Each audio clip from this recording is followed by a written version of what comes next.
तरफ देखेंगी दीवाना बना लेंगी। हाँ, और काफी खूबसूरत भी है, नाम परियो बा, काम परियो बा, लागत परियो बड़ी। हम लोग की ये बहुत ही अच्छी आर्टिस्ट हैं और हम लोग पहली बार मिल रहे हैं। काफी दिनों से जब हम गावत ना हो तब से यहाँ के काम करत रही। पहचान पहले से मुलाकात पहला बेर पहला। हाँ, बहुत ही अच्छी, काफी ये गाना दिए हैं, काफी बड़ा बड़ा गाना। और आज इनके साथ काम करके मुझे बहुत ही अच्छा लगा, खुशी हो रहा है। कई बार औरत के पति के दोनों खराब हो गए, लेकिन बियाह के बाद उन्हीं मने लगे रहे। तनी कुछ बोल के तो देखा था इनकर दूल्हा ऐसा बना और रतिया कहा थी यार कि हम चाहे लड़े चाहे रोजगार हमार होता कुछ सुनाए हो के बोले के न छूट कि हमरा सैया के दोसर के हो बोले हो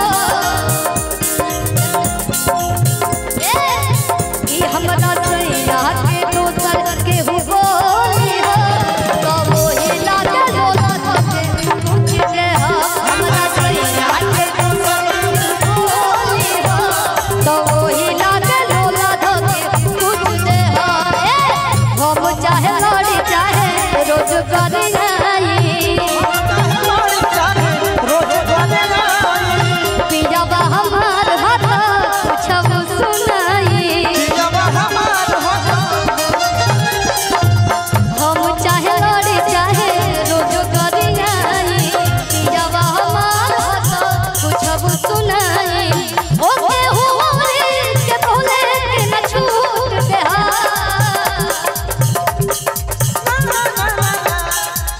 कि हमरा सैया के दोसर के हो बोली हो तो वही लागे लोला के कुछ दे हमरा सैया के दोसर के हो बोली हो तो वही लागे लोला के कुछ दे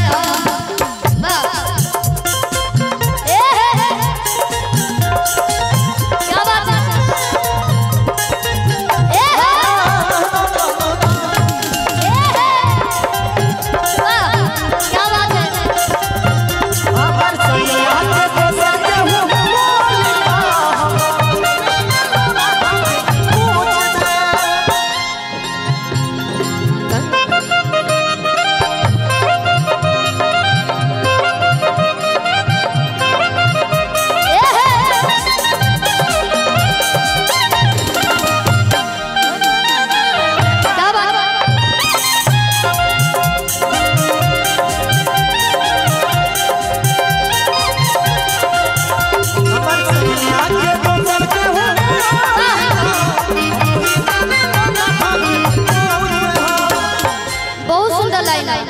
अरे गोवस प्रियवा के गोवस बोली कि मनवा के मोह देवेला अरे बहुत पवित्र के चरिता कि मनवा के सोह देवेला गोवस प्रियवा के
सब तो गीत सब लोग सुन ले ही बा के नहीं के सुन ले खून कह दो। आप खाली मुस्कुरा रही हैं, बोल दीजिए, साथ दीजिए मेरा। जहाँ आप लोग रहती है मुझे बहुत ही ज्यादा सपोर्ट मिलता है और मजा भी आता है। आप लोग सुनिए ना। अरे राजा जी एगो खून कैदा आज अपने हाथे हमर खून कैदा कि बिना सहमतिया के रह ना सकेला, हमारा के झूठा हो तू झांसा में रखेला, जिंदे में दिल देखे के बरता दे एक रात नींद चली जैसी दक्षिणा एक बार दिल के सुकून पैदा एक बार दिल के सुकून पैदा। औरत पति के बहुत बात माने ली सब, ठीक, घर के कामों करे के पड़ेला, बच्चा पाले के पड़ेला, स्कूल भेजे के पड़ेला, लेकिन जब पति मेहरारू के बात ना माने ले तो अपन काली रूप पकड़े ली लो तब मजा आता है उस टाइम। आधे एक बार दिल के सुकून कैदा ए राजा जी सुकून कैदा अपने हाथ से सुकून कैदा ए राजा जी सुकून कैदा अपने हाथ से सुकून कैदा।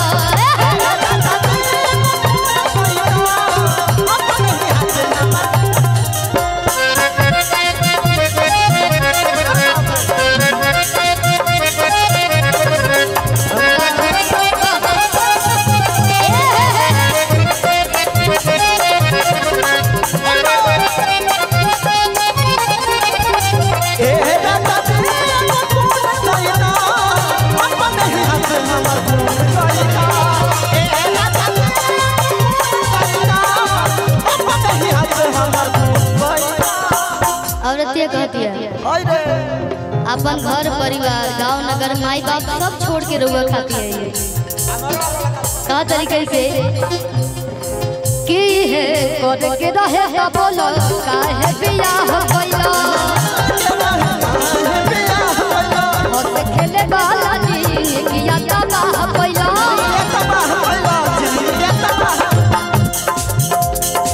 तहरा बारे में सब जानी हो बाड़नी मन कैसे मानी हो तहरा बारे में सब जानी हो बाड़नी मन कैसे मानी हो कथ के कर जवाब तू सुन कैला कथ के कर जवाब तू सुन कैला।